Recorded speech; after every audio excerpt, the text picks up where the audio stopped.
Hello, gorgeous lady. Welcome back to Higher Self and I. I am doing a little bit of a different type of podcast today. It's actually going to be led by journal prompts. I'm going to speak into the journal prompts and then I'm going to let you go away. I'll put the journal prompts into the show notes, but really discover what is coming up from the journal prompts that's going to allow you to really let go of this belief, and that is the belief that your success and what you want to go on to do and what it might look like to other people is going to stop you from doing it. And I think a lot of the time our success, our desired reality, it doesn't have to make sense to other people, and it is okay to not make sense to other people.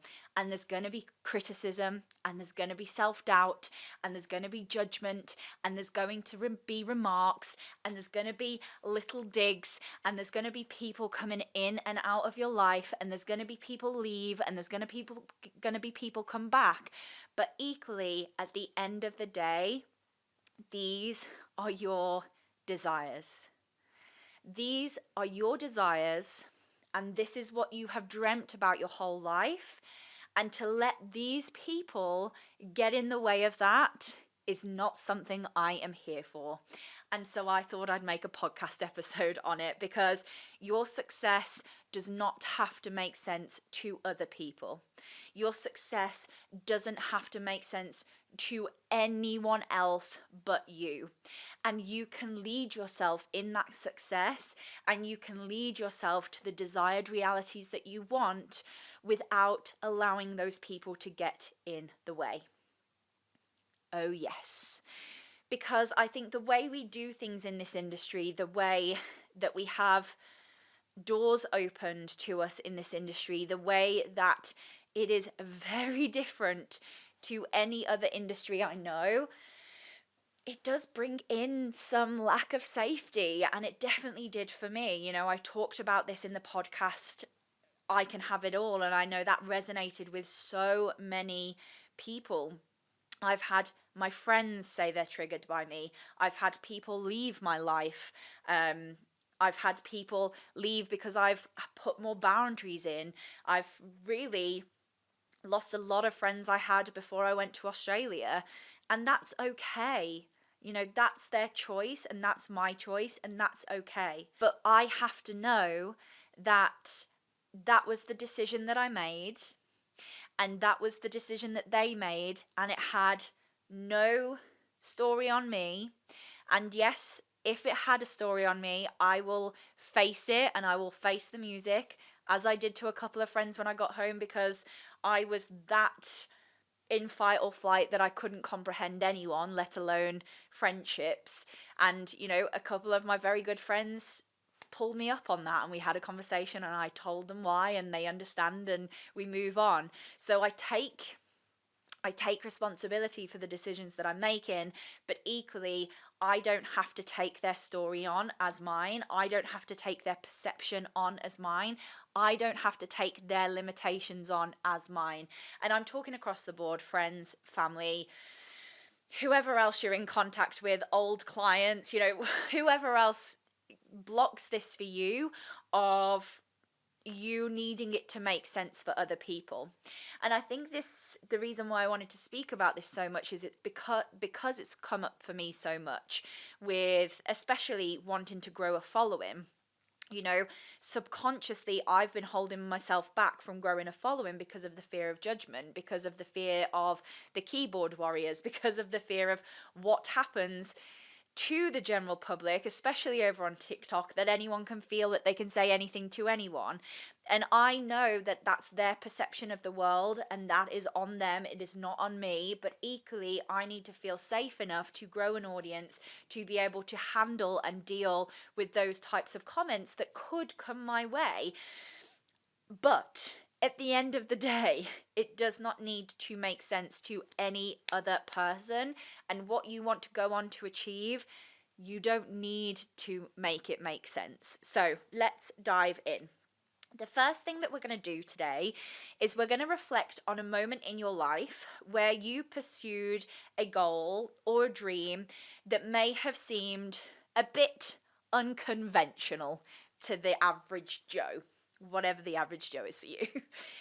So I want you to reflect on a moment in your life where you pursued a goal, where you went after a dream that may have seemed unconventional.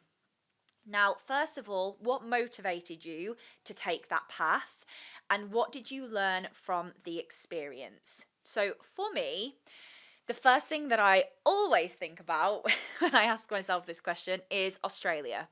Me moving to Australia, it seemed very unconventional to a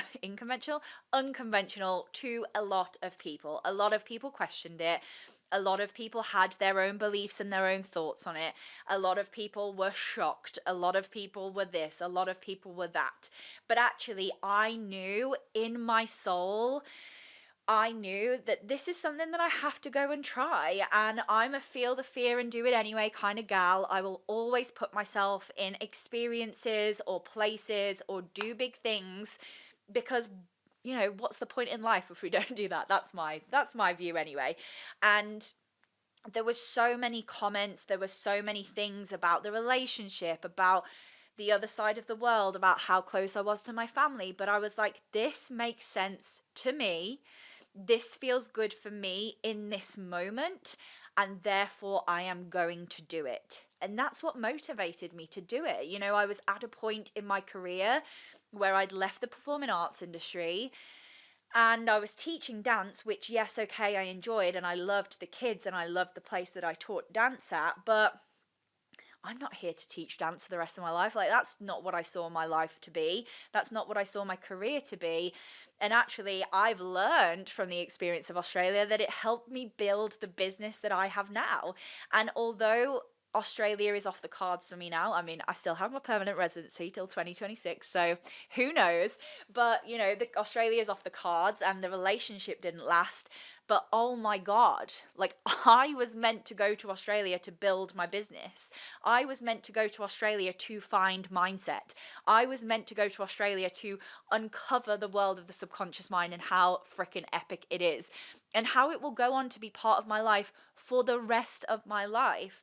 And I learned from the experience that you have to throw yourself into these things. You have to go into these things and go, you know what? This feels really scary, but what is the worst that could happen? When I was going to Australia, I played the fear till the end. Okay, if I get there and it doesn't work, what do? I buy a plane ticket home and rethink my thoughts, really playing the fear till the end. And it made me learn that even though it feels scary, and then even though every single person around me was like, what the fuck are you doing? It was the best decision of my life, hands down. The next best decision of my life was moving home, ironically. But I would say they're on par with the best decisions I've made in my life. Weird, right? But both of those, the same as pursuing the goal of moving back and falling in love with Jack, that was unconventional to a hell of a lot of people. I lived in EastEnders drama for about 4 months. It was not pretty. It was not pretty. My nervous system was not happy for a long time. I had to do a lot of work. Maybe that's another podcast episode on how to keep your business running when life is happening. However, what motivated me to take that path was the decision that I wanted to make, was the decision that I had made so deep within my body. And what I learned from that experience, I learned a hell of a lot. Probably not something we get into in this podcast. But first things first, your first journal prompt on it doesn't have to make sense to other people is reflect on a moment in your life where you pursued a goal or a dream that may have seemed unconventional. What motivated you to take that path, and what did you learn from that experience? And what we're doing with this question, just as a little bit behind the scenes subconscious, is we're actually creating evidence that it's okay to take unconventional paths, that it's okay to step outside the norm, that it's okay to do something different to what other people did not agree on. A lot of people didn't agree with me moving to Australia. They had their thoughts and feelings, but I did it anyway. And wow, look at the safety that it created around it. So we're creating safety around you already doing things in your life that have been unconventional, that have been something that other people probably won't do. And what did you learn? What came from it? Next one. Consider a time where you faced criticism or doubt from other people, whoever that is for you, regarding your choices or aspirations. How did you handle it, and what impact did it have on your journey? So, I will talk about me coming back from Australia with this one, because I faced a hell of a lot of criticism for the choices that I made. I faced a hell of a lot of doubt from different parties of the decision.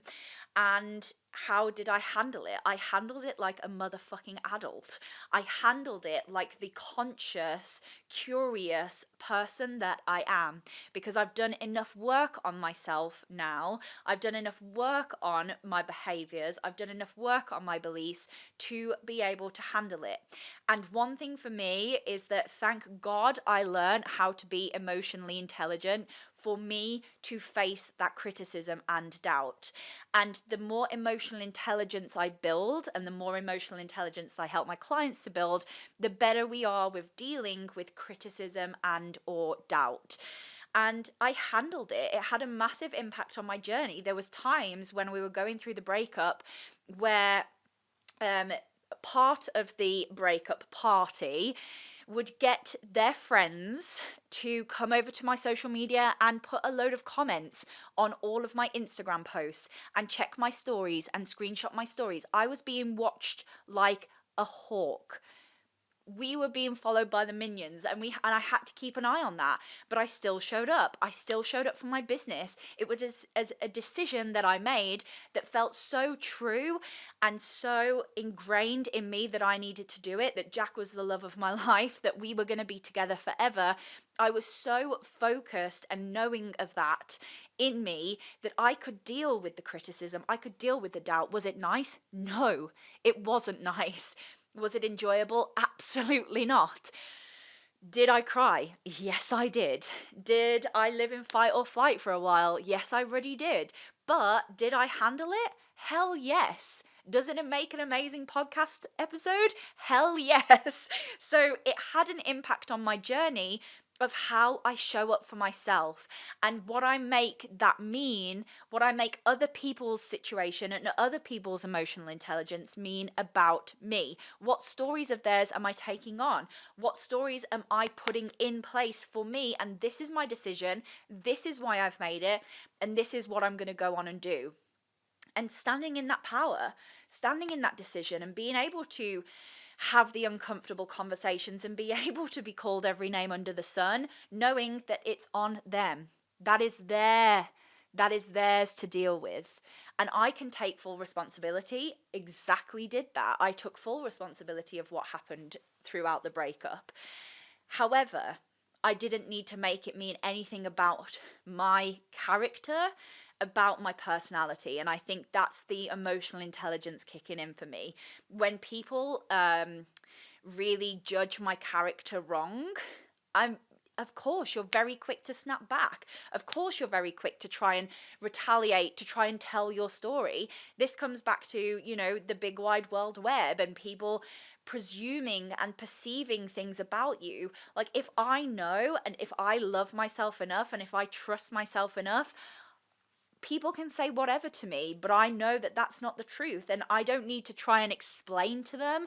I don't need to try and tell them.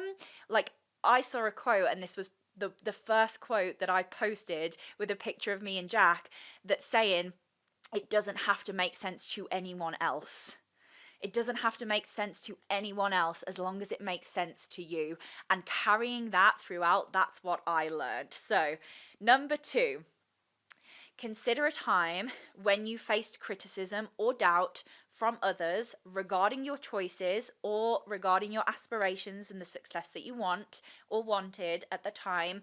How did you handle it, and what impact did it have on your journey moving forward? It grew me immensely as a person.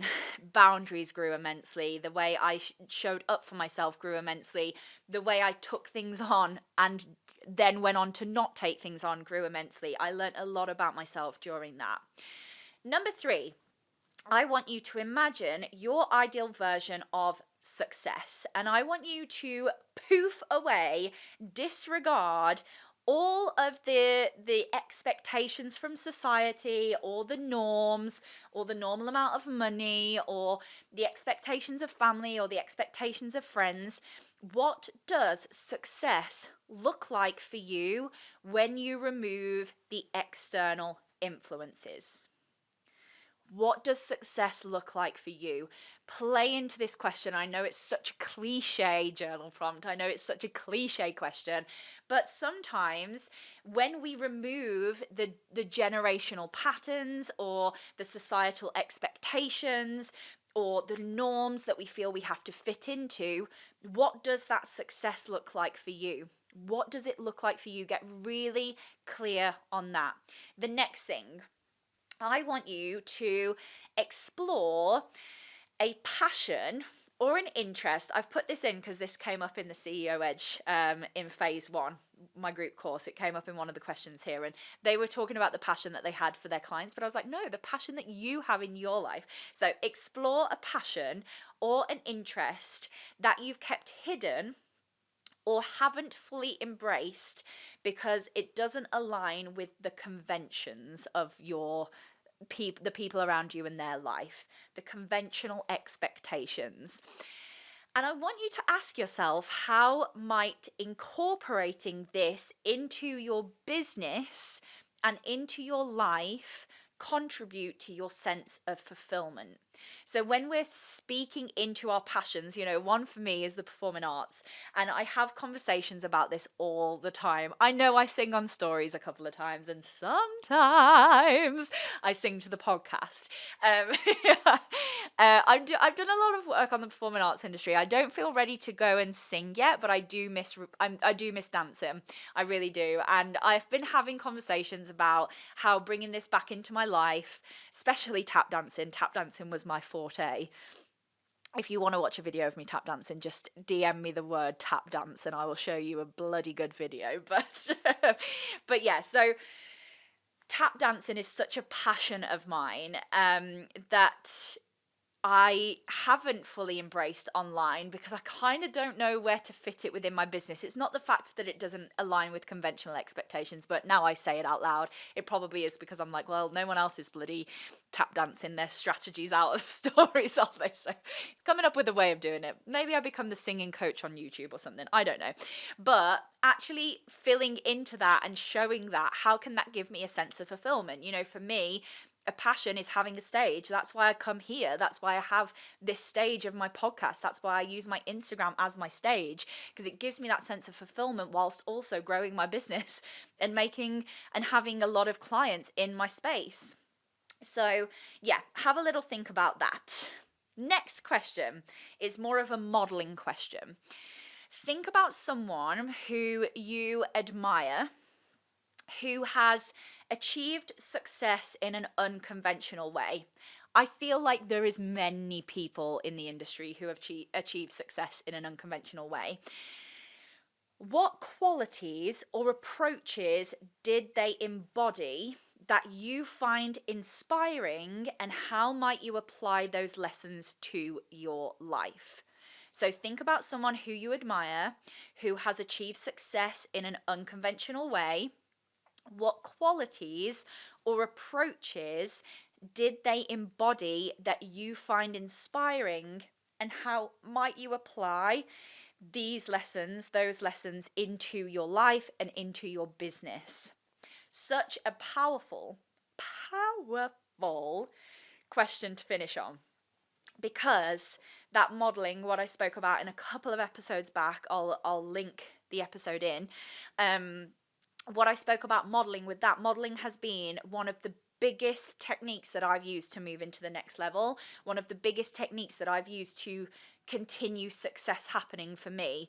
And I think if you can look at people that you admire and how they're doing it unconventionally, and how they're leading the way, and how they're winning in their success, and how they're pioneering, and how they're paving the path for me, what qualities and approaches did they embody? So for instance, my coach at the moment, the qualities that she embodies is, I've never met someone as confident as she shows up online. And I know that we are two very different people and will show up in two very different ways, but that confidence is really deep, really, really deep. So I've really been working on how to bring that more into my socials, how to bring more of that into how I speak about my wins, how I speak about the business, how I speak about where I'm going, and fully own that. Exactly like the title of the podcast episode, it doesn't have to make sense to other people, the whole topic of this episode. So really having a look at what they embody and how they do that and how they show up for themselves, and how you can apply those lessons into your life. Because quite frankly, it does not have to make sense to other people. And I hope I've got that message across today. Looking at the normals, looking at the conventional, looking at the things that you're trying to slot yourself into that little safe container, when we're here to make moves. We are here to make moves. So I'm excited to see what happens after you've done these journal prompts. If you want to share them with me in the DMs, please do. I always love to see the findings out of what you're going through, especially with prompts that I give you. And I love this little style of podcast episode. I might bring another one back like this. So I hope you've enjoyed today's episode. I love you all, and the journal prompts will be in the show notes as well. Mwah. Bye.